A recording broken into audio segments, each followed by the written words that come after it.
Hello, my name is Edwin Garcia, and welcome back to another episode of the Sky in the Shy podcast. I'm your host, Edwin Garcia, and you are listening to the Sky in the Shy podcast, episode 8.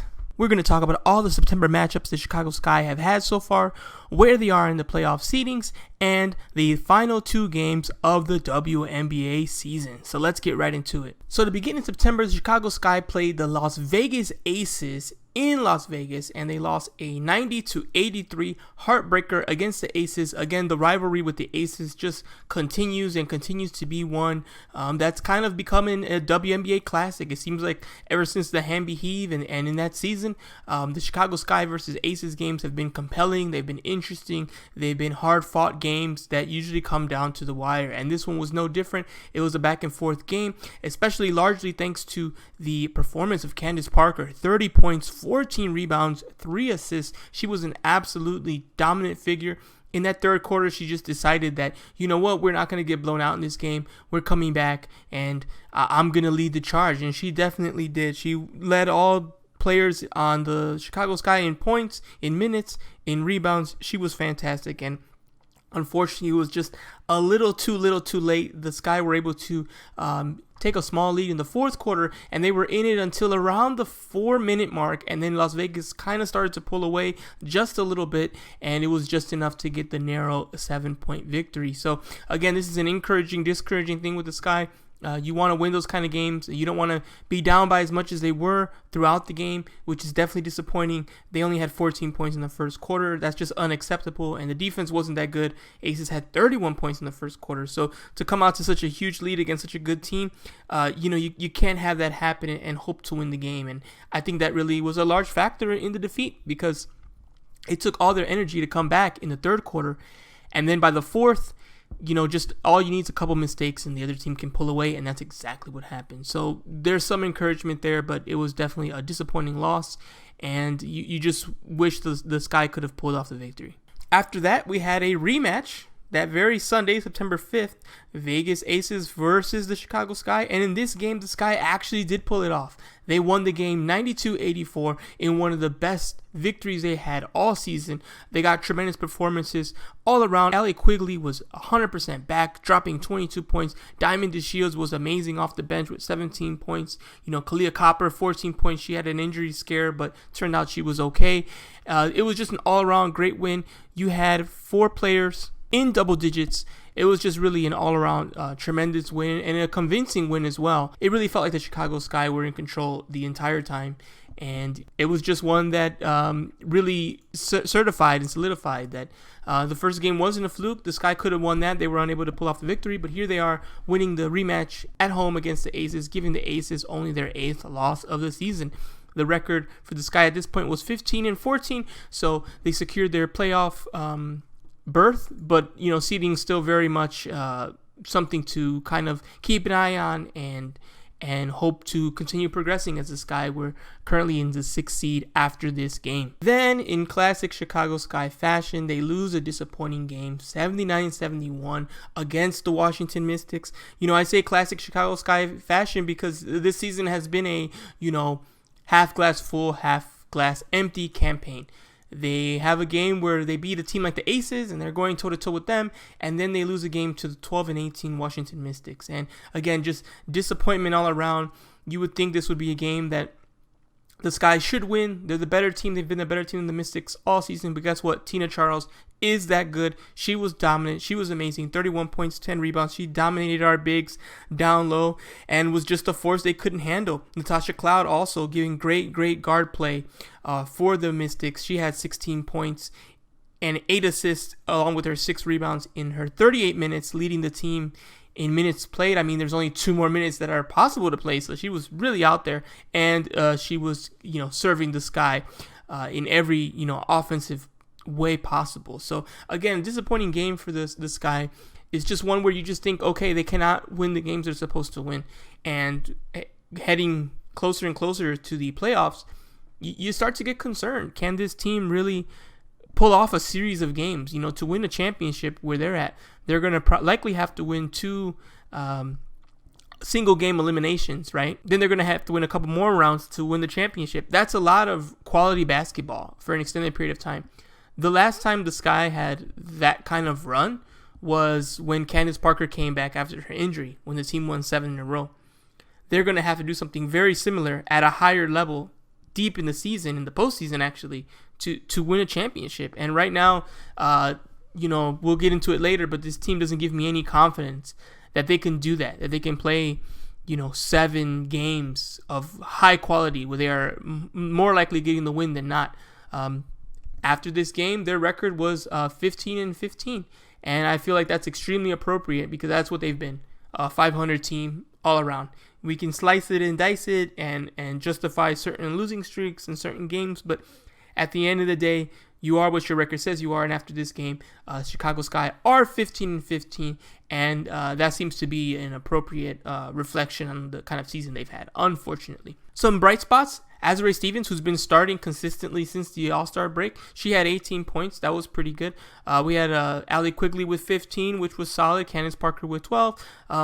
And that's about it. The bench really didn't give you much. Diamond DeShields didn't really perform too well. Stephanie Dolson, we'll get into her. She's got a slight injury now. That's kind of an issue. Dana Evans played okay. And Ruthie Hebert, again, another player. I've been wanting to maybe talk deeper about Ruthie Hebert. She just isn't getting any run. And I kind of find that disappointing. I really would like to see Ruthie Hebert get more play in the games that are left, and we'll see what happens here. Because after this game and other results in the WNBA all around, the Chicago Sky are officially the 6th seed. They have 2 games left, but it doesn't matter what they do, regardless of what happens in these next 2 games, win or lose, and regardless of whatever happens in the rest of the WNBA at large, the Chicago Sky are the 6th seed. So what does that mean? What does that mean for the Chicago Sky in these upcoming games? To me, there's just it's pretty simple. There's a couple of strategies. You can either rest your players and say, hey, we're going to just rest everybody and we'll get ready when we need to get ready. Or you can try to get some momentum and win some games here and try to feel positive. I'm kind of mixed because this team hasn't played, as we just mentioned and just looked at the record here in September. They have not played particularly well. So part of me says, hey, let's get some wins and feel good. But the other part of me says the only chance this team has of redeeming this season as a whole is to have an impressive playoff run. And we have 2 games left. It doesn't matter if you win or lose. So why risk the players that matter for the playoffs, which are single game eliminations as well in the first and second round? Why risk that when you can just rest those players and have them really, really ready for the first round? So I'm a bit split on this one. I can see both sides. I think I would have to have a conversation, which I'm sure James Wade has had with his players, or at least with his coaching staff, about the kind of decision he wants to make. But again, keep the main thing. And the main thing is still a championship. That's still the goal. That's still the dream. The regular season aspirations and this being the best record Chicago Sky team ever and fully stacked, all that stuff's in the garbage already. It's not going to happen. They're a 500 team. But you know what can still happen? A championship. As difficult as that is, as far-fetched as it might seem, they have the talent, they have the ability, that they're a dangerous team to play, and they're relatively healthy. As of the time of this recording, the only person who's on the injury report is Stephanie Dolson, doubtful with that ankle. So with that being said, you have to consider that maybe the best thing to do is rest everyone and go into that first game with everyone healthy. Hopefully Stephanie Dolson, her injury's not too serious and she can play. But again, giving her rest and giving everyone else rest is probably the best case scenario for trying to have this team at 100% and playing the best basketball they possibly can in the most important games of the season coming up in the actual postseason. So I also want to talk a little bit about the 6th seed. Obviously, it's an accomplishment for the Sky to make the playoffs. There were many years where the Sky struggled to do that. And under James Wade, they've accomplished the goal of at least making the playoffs in every single season. Kind of a bit of a negative here, but when you look at last year and this year, they're in the same spot. They're a 6th seed, and they are, even with the additions they've made, and I think everyone agrees this team is better than last year's team. The record kind of doesn't state that, and the standings don't state that. And that's something that they're going to have to look at, Chicago Sky as an organization as a whole at the end of this season. Right now, to me, it's not time to reflect quite yet. It's time to just work. But there's definitely some conversations that are going to have to be had about what this roster will look like and how to improve it. And yeah, the disappointment of it. To me, it's still been a disappointment which again it can change. We can see what happens, but right now, yeah, definitely a disappointment, and we'll have to see what the Chicago Sky are going to do. If they win their next 2 games, then they'll have the same win percentage as last season when they were 2 games above 500, and this season they would be 2 games above 500 again if they win their next 2 regular season matches.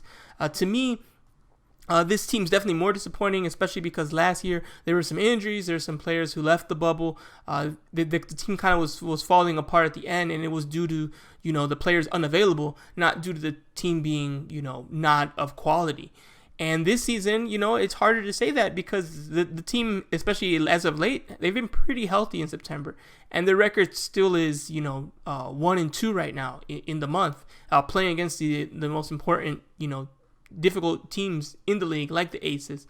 And yeah, it's just been disappointing to see. And we'll have to figure out, does it matter in the playoffs? Does adding players like Candace Parker, does Kalia Copper being a bigger offensive force, can Courtney Vandersloot, avoid some of those turnovers we've been seeing, and we've seen in big games as well. Obviously she's an incredible point guard. I think the best point guard in the league, but she has blemishes. She was part of the turnover on the Wnba Heath, and those are playoff games that, you don't really get those opportunities too many times. As you've seen, they haven't had a position like that, since the Wnba Heath, a opportunity to win a playoff game and advance and, put the team in the best position to get a championship. So I'm really curious to see how the single elimination game is going to go. Let's take a quick look at the WNBA standings. Again, these are constantly fluctuating. The standings I'm about to share are the ones that were available right before the Friday matchups. So after that, if you're listening to this in the weekend, highly recommend going to the WNBA website and taking a look at the standings. There's only one playoff spot that's really left, and that's the 8th seed. Where there's 3 to 4 teams kind of fighting for that spot. So let's take a quick look here from top to bottom at the WNBA standings. At the number 1 seed is the Connecticut Sun, number 2 Las Vegas Aces, number 3 Minnesota Lynx, number 4 Seattle Storm, number 5 Phoenix Mercury, number 6 Chicago Sky, number 7 Dallas Wings, and currently at number 8 is the Washington Mystics, but there's a lot that can happen there. The Mystics are only a half game ahead of the LA Sparks, who are currently 9th, and the Mystics are only 1.5 games ahead of the New York Liberty, who are currently 10th. So with just a couple games left, it can still go either way. If the Mystics lose their next 2 games and the Sparks win their last one, they can get past them, and the Liberty have to really run the table, which looks extremely unlikely as they're in an 8-game losing streak right now.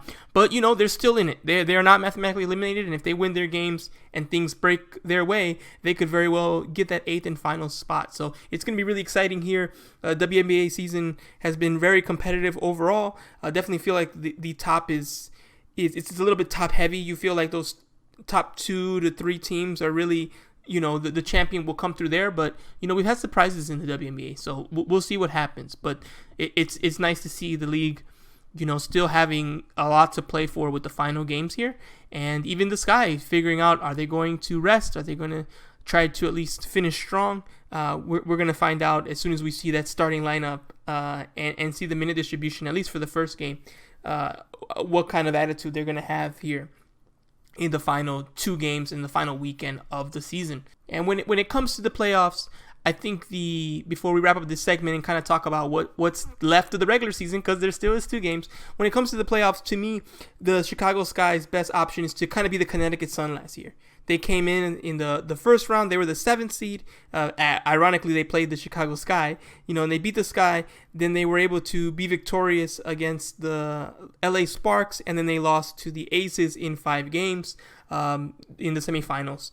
So that to me is kind of the best case scenario, is fighting through that way and having a season like that. Reaching a semifinal would be, I think, a really good accomplishment for the Chicago Sky, given the season they had. And that says that they were a threatening team if they're able to get that far. So we'll see what happens. I think that's where they can look at as motivation, being that kind of team to reach that kind of level. I think would be a tremendous accomplishment. But again, we'll have plenty of time to break down the Chicago Sky's playoffs once the regular season is over. So before we get into that, let's get into the games we have left here in the regular season, because we still have a couple games And we have a friendly foe here, as we've been talking so much Aces Sky. This should have been Aces Sky podcast. It kind of was. And we have one here. Again, the Aces against the Sky once again today at 7 p.m. CT. Aces against the Sky, the final matchup between these two teams this season at Wintrust Arena. So again, it's going to really depend on what do the Sky do and what do the Aces do as well, because they are also in the second seed, and I don't believe there's a very, very slim chance Minnesota can top them, and I'm sure they want to keep their two round buys. But I think there's a good chance you can see the Aces as well kind of back off a little bit here. We're gonna have to wait and see and see how serious these two teams take this game. Is it going to be full throttle, everyone playing everybody, or will there be some kind of resting and looking into the possibilities of getting yourself, prepped for the playoffs and kind of already getting into that playoff mode. So we're going to find out. Obviously, if everyone plays at full capacity and with full focus, I think that it's a good challenge for the Sky to play a team like the Aces. The Aces are a top team. The Sky have played the Aces as well. I would really like to see them playing one more time before the playoffs start with everything. But again, I totally understand if the Sky, choose to rest and say, hey, we're not risking anybody who plays significant minutes on the team in this kind of game, so we're just going to sit back and rest our players. If they do go full throttle, let's assume they played a full capacity. If they played a full capacity, then the keys to the game are quite simple. You have to try to contain their guards, because their guards like Kelsey Plum were just demolishing the Sky. Asia Wilson, obviously you're not going to really contain her, but you just have to do your best to make it tough for her. I think the number one way to stop Asia Wilson is just ball denial. Just if she doesn't get the ball, she's less of a problem. So that's really the main thing. Fronting her and just trying to persuade the Aces, hey, we'll take our chances with other players, even players like Kelsey Plum, who again have been killing this guy. Take your chances with someone else. Let someone else beat you, because once she gets the ball in the block, it's really a difficult struggle. So that's the best case scenario for this guy. And again, they have to win the rebounding battle. The rebounding battle is usually the team that wins the rebounding battle, wins the game. And the Chicago Sky struggle with a team like the Aces that are so big, heavy, and they can be so dominant on the boards. So that would be, to me, the keys to the game if, again, everyone's playing at full ability, full capacity. If everyone is not playing at full capacity, this could still be a good game for Sky fans to watch and for the Sky to learn some things, because you want to see the end of that rotation and who can still give you something. Obviously, Dolson's probably not going to play, which, I would like to see more of Stephanie Dolson. I feel like she hasn't been used as much since she came back from the Olympics, and I would like to see her play more, but again, I doubt she'll play today. But other players like Ruthie Hebert, she had such a good first quarter of the season. I thought she was going to be a most improved kind of candidate, and that's kind of gone by the wayside. I'd like to see more Ruthie Hebert here in these final two games if we can. Same thing with Dana Evans. She's been impressive. She's been really good for this team when she has played. I wouldn't mind seeing her get some more run and see what kind of opportunities. Maybe she needs to get a longer look, so maybe she can get more reps and more, maybe play an extra shift in the playoffs, get an extra 4, 5, 8 minutes of playing time in the playoffs if she shows in these next two games against, again, the Aces, which is definitely a playoff top quality team, regardless of who they put on the court.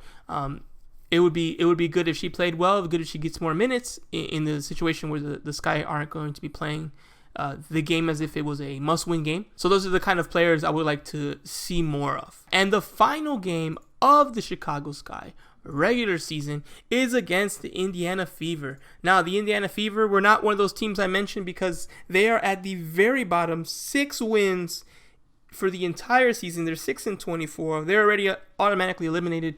They're having a rough time, and I'm sure they're very much looking forward to a new season and ending this one. And that's what Sunday will be for them at 5 p.m. CT. It'll be a celebration of, thank goodness, it is over. It is done. We don't have to play these games anymore, and we can try to regroup and have a good season next year. So that's what the Indiana Fever's upcoming game is going to really be about against the Sky. Let's get this done and let's please move on. So for the Sky, this one, again, very likely they don't play everyone because there really isn't much of a reason to. The Fever want this done. The Sky are going to want to get ready for the playoffs. So I really would be shocked if we have everyone playing seriously. But again, then I want to take a look at the bench. Can Stephanie Dolson come back? Is that knee going to be good enough to play?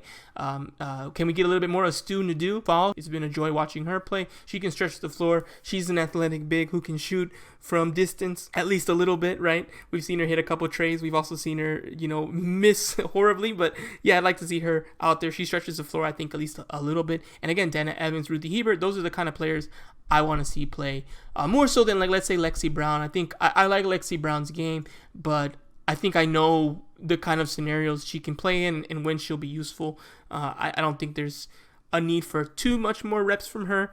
But those are kind of the 4 players I look at from the bench that I would say I want to see more of. And that's Dolson, Nadu Fall, Ruthie Hebert, and Dana Evans. Those are the ones I would want getting more playing time. Diamond DeShield as well. She's definitely been a player that, she's her story with the Sky has been interesting. She went from an all-star and really dynamic to kind of, on the bench and struggling to find her role on the team. That's been an issue. And if she can just have a chance to be her superstar all-star self in some of these games, that would be fun too. But I kind of feel like I know at least the base for Diamond DeShields. The ceiling I don't know as much anymore because, it's been so kind of inconsistent with the minutes and the role that, I know she can get a bucket when she needs to. So I'm kind of less concerned about that.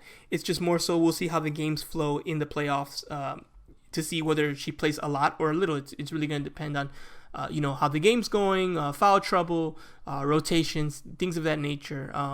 I'm not really, she's not a player I get nervous about her playing 30, 40 minutes, and she's not a player I get nervous about playing 15, 20 minutes. I just hope that we get the best her possible during those minutes. Now, after Sunday, the WNBA season will be officially over. There are no more games after Sunday, at least regular season games, so we can really go ahead and dig into the playoffs here. All right, so the Sky is actually the very last game of the regular season. So after that, we're going to have the playoffs. And we don't have the news yet on the exact dates of which games and who the Sky will be playing even, right? Because the Sky will be having the 7th seed, which is likely going to be the Dallas Wings, but we don't know because the Mystics are only a half game behind, so they can also jump up. So 7 and 8 are very much still up in the air. So we don't know the Sky's opponent just yet, even with only a couple games left, and we don't know when they will play that opponent. So as soon as we know that, which I'm guessing will be really, really soon, then we will have to make the adjustments because the Chicago Sky will be having one of the first games, the first round single elimination games.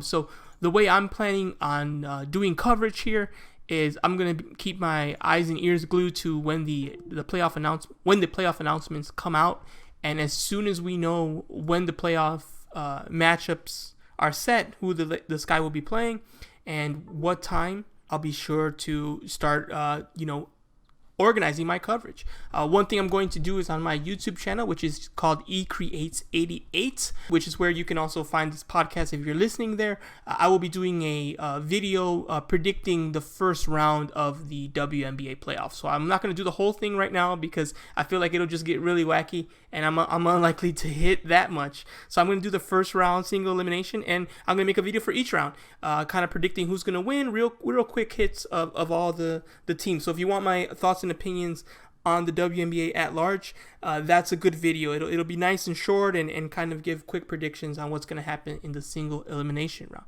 Now for the Sky, what I'm going to do is as soon as we know their opponent, which likely will be early Sunday afternoon or maybe evening Sunday, I'm going to do a podcast previewing the game, seeing what I think is going to happen and previewing the matchup, the pros of it, the cons of it, trying to go in depth on the Chicago Sky situation. The good news is there'll be a home game. That's what we do know. They will be the home team in that single elimination round game.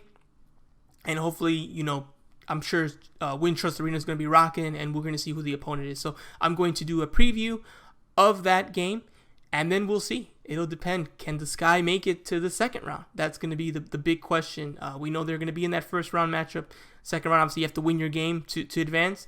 And if there's one there, I'm going to do if they make it, I'm going to do a recap of the victory and a preview of the upcoming matchup. So, they're in playoff mode. I'm in playoff mode. It's going to be more content, more coverage.